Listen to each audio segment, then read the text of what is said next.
Recreation therapists. Recreation therapists are also known as therapeutic recreation specialists.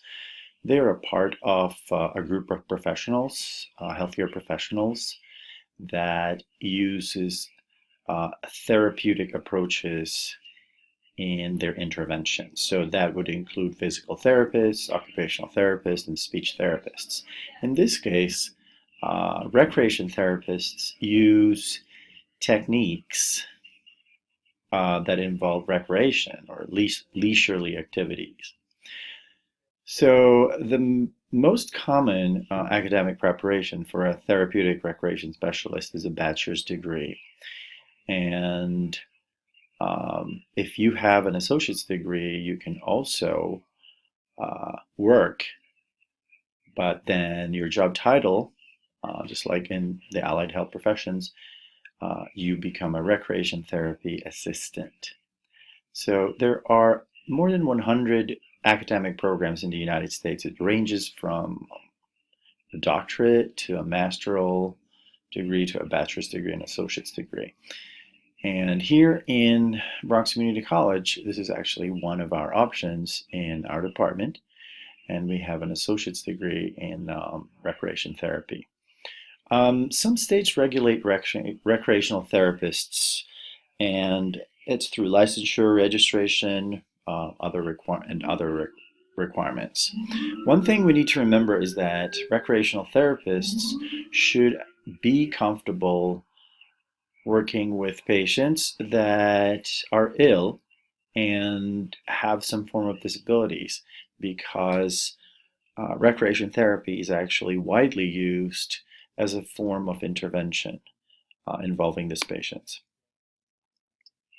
Recreation therapists, as I have mentioned, use techniques that are recreational in nature, otherwise can be referred as leisurely activity, something that people can enjoy, such as arts and crafts, animal therapy, sports, games, dance, drama.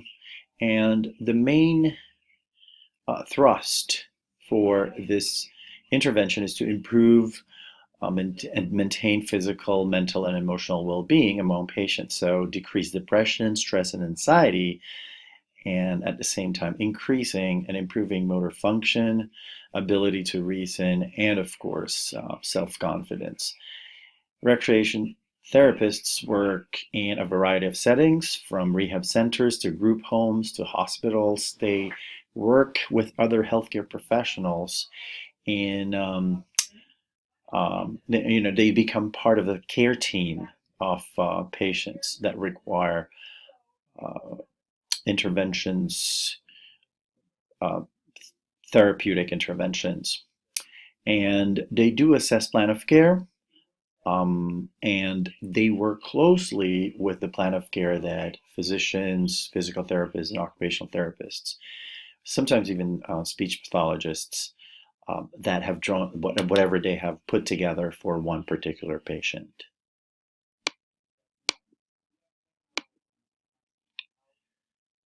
The employment projection for recreation therapists is expected to grow by 12% in the next few years, and it's seen to grow faster than the average of all the other healthcare professions. There is a credentialing, a certification, and if you actually get credentialed, you become a certified therapeutic recreation specialist. So, what are the requirements? There is a minimum 480-hour that should be done within 12 consecutive weeks of internship in a therapeutic recreation facility that should be accredited, and a minimum of 90 credit hours towards the degree attainment. So in BCC, with an associate's degree, you graduate with 60 credits. So with the 60 credits, you really cannot sit down for this exam yet. You can, though, once you complete 90 credit hours, once you're probably in Lehman or in a senior college, and once you've topped off your 60 credits with an additional 30 credits. Some people actually just wait until they graduate before they sit down to get their accreditation. So as of 2017, the median salary is $47,680 or at a rate of $22.92 per hour. Again, there's this website. If you want to learn more about this profession, all you have to do is follow this website. And there you go. Tells you everything you need to know in brief about therapeutic recreation specialists. Now let's talk about masteral level behavioral science practitioners. So we have discussed two professions, both doctoral level, and one is actually a physician, that deal with behavioral science. And we said that psychiatrists are physicians, whereas psychologists are non-physicians, but they have doctoral level academic degrees in preparation. And they both do psychotherapy.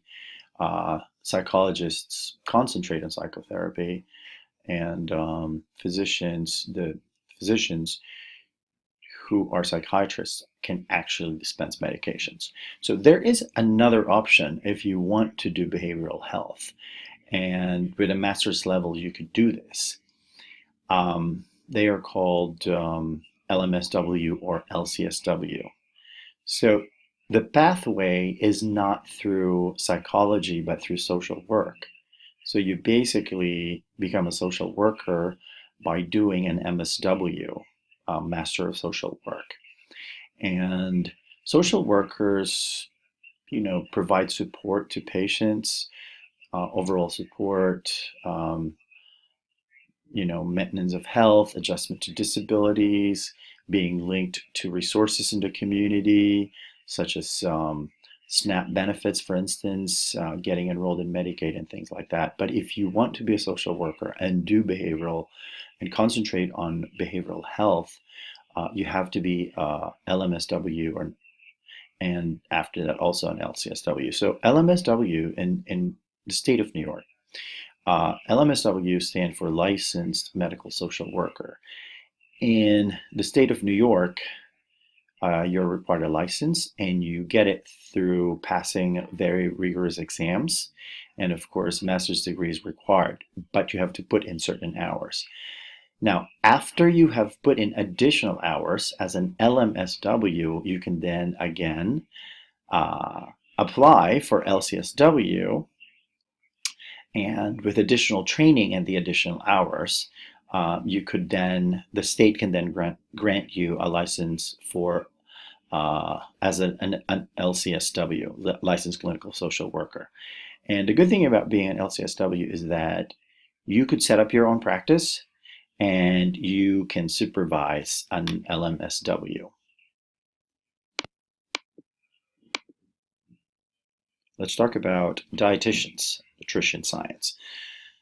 So in most healthcare settings, if you're going to see patients, especially if you work for a hospital system or a medical health system, at a certain point in time in your requirement for employment is to get an RD, get certified as a registered dietitian.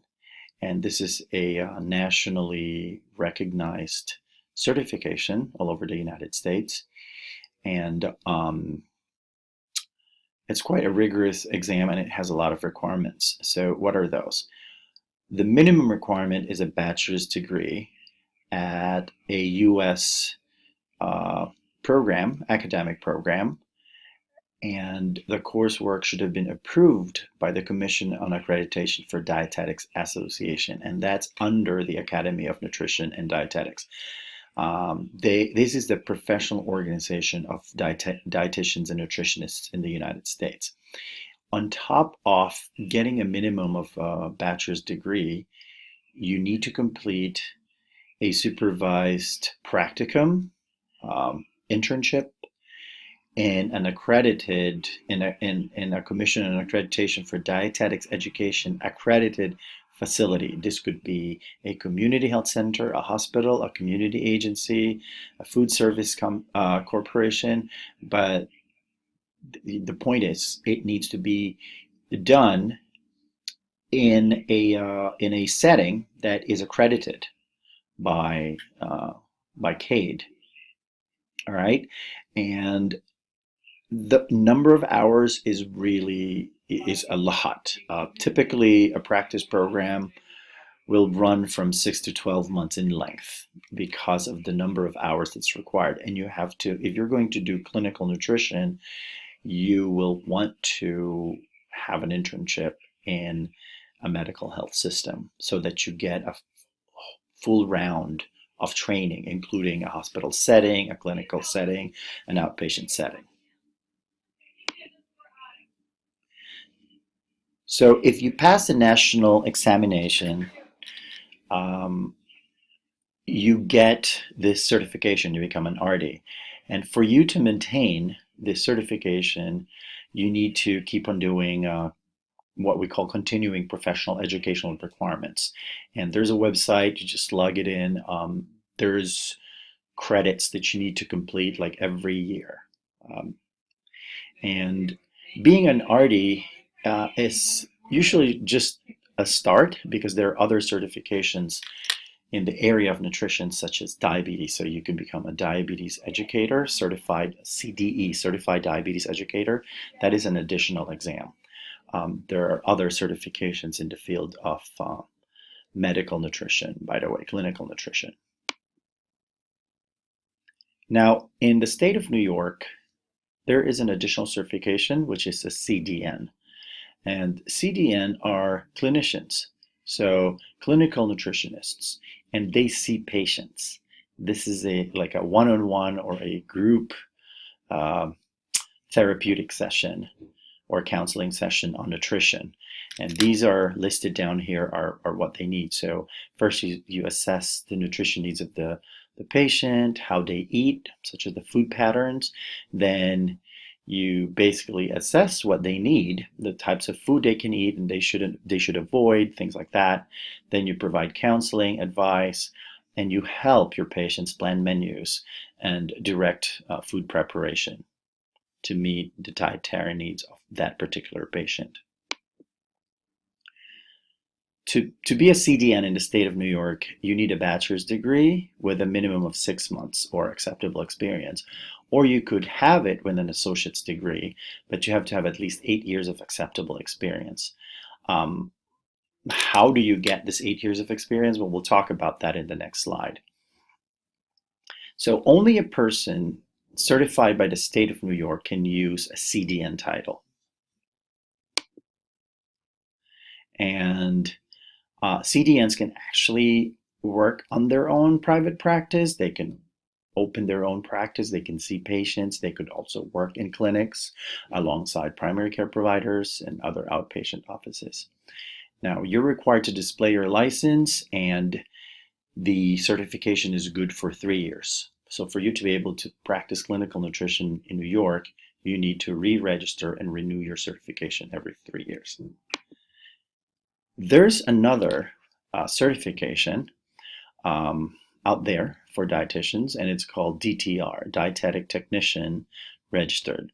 So just like RDs, this certification is also regulated by the Professional Organization of Nutrition and Dietitians in the US.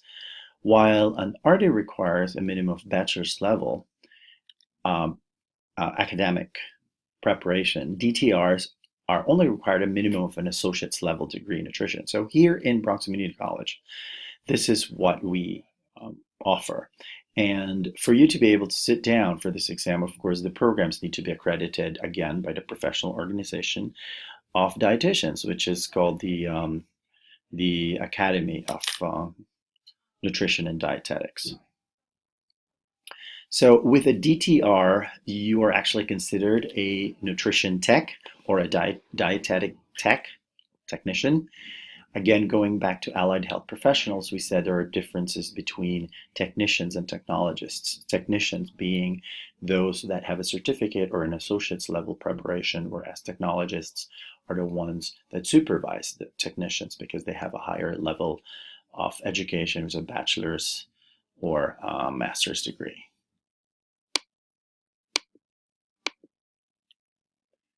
Now, college work or coursework, this is the academic preparation for dietitians and nutritionists,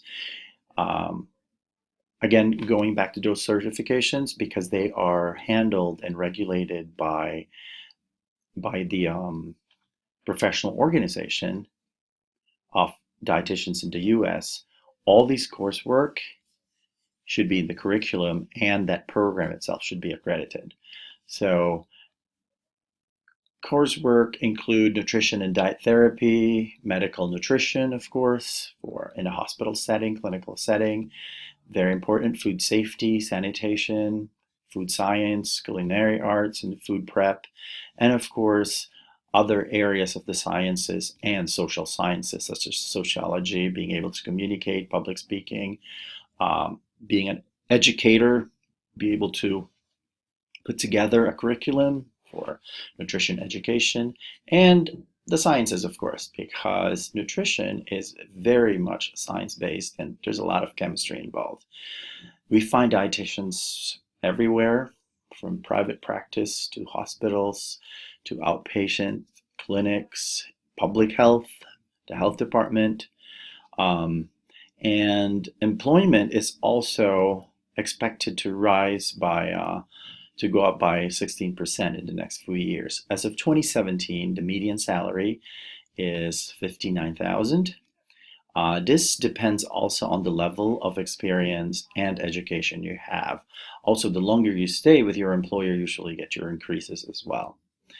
The median per hour salary is $28.56 per hour. Again, here's that website. If you click on this, it goes back to the Bureau of Labor and Statistics, and it tells you everything you need to know about dietitians and that particular profession.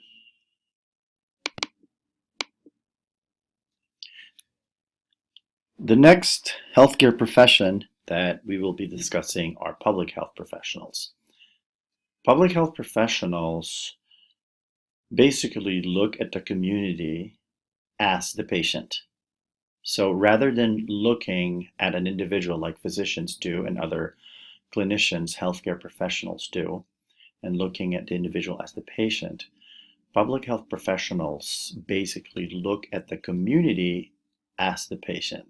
So, examples include access to healthcare, control of communicable and infectious diseases. This is all about the community. Environmental health issues, and then violence and injury issues like mortality, morbidity, and accidents and injuries caused by unintentional occurrences. Now, there are 5 core disciplines in public health. First is biostatistics. Second is epidemiology. Then we have healthcare services administration. Then we have health education and behavioral science. And lastly, environmental health. Now, one thing we have to note here is that there is only one of these, there's only one in this core disciplines that is the original public health science, and that is epidemiology. Biostatistics is based on the mathematical science of probability and statistics. It's quite important because you need that skill to have data and work with data. Now, healthcare services administration is basically similar to the business administration aspect of healthcare. Then health education is totally based on psychology, human behavior, albeit that human behavior here is geared towards acquiring healthier behaviors that would promote wellness in the individual and community level. And last but not the least is environmental health, which is carried out a lot by local health departments, safe drinking water, safe workspaces, and things like that. But this is also borrowed from the science of environmental engineering. Academic training for public health professionals. We now have an associate's degree in Bronx Community College in Public Health. It feeds on and continues to a Bachelor of Science in Public Health either in Lehman or in Hunter under CUNY's School of Public Health and Health Policy. Then after that, there's also master's preparation, an MPH. That is what I have, Master of Public Health. Then you could go to doctoral school if you want to be able to do some research and also work in academia and teach. There's PhD or DRPH, which stands for Doctor of Public Health. Next would be healthcare service administrators or health service administrators. Health service administrators are employed at the top, middle, entry-level areas of healthcare organizations. So these are the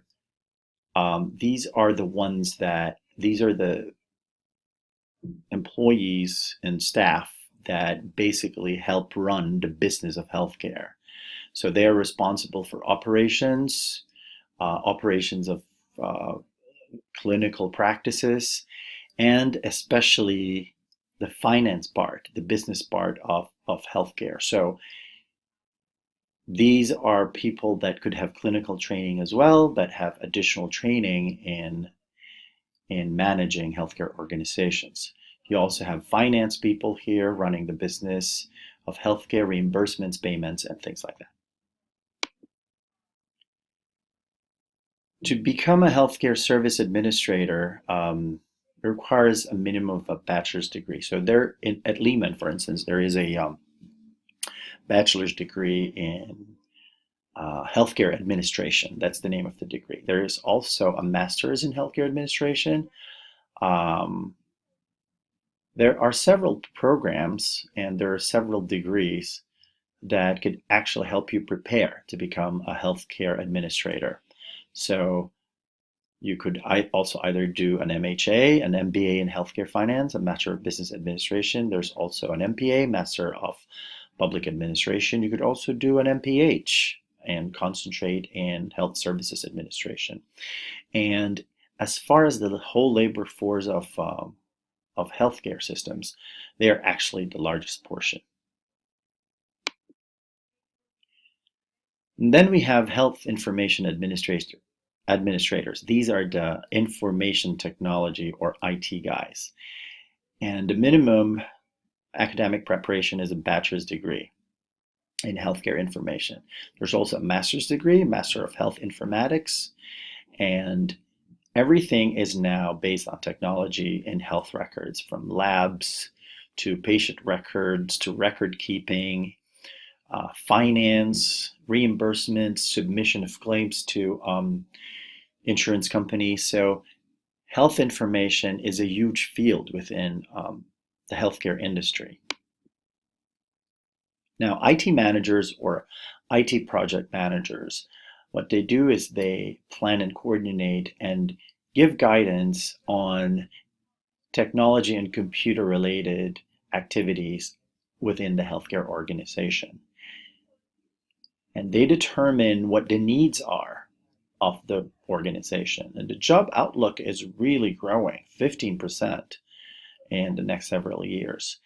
And if you are at the top or if you're with management, you can earn as much as $131,600 per year. Now, you could be chief information officer of a hospital and earn even more than that. These are the important healthcare professional skills.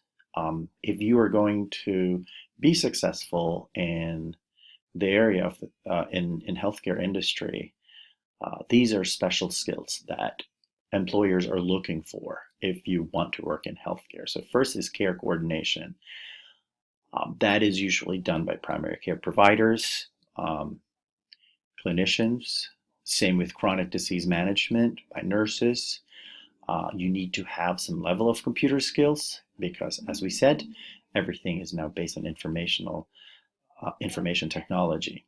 Next is cultural competency. This is very important because you need to understand and fully comprehend the cultural needs and background of the client or the patient you are serving. And alongside, you should be able to have the communication skills to relate with the patients. and as well as the teamwork skills so that you could work with the team. That's very important. Last but not the least is having uh, a second language from English. So if you are a native English speaker, it would be good to have perhaps another language that you master, preferably language of majority, if not a big number, of the patients or clients that you serve. Now, if you're a non-English speaker and you're a native speaker of another language and you have learned English, that would work as well. That ends our lecture on chapter 4.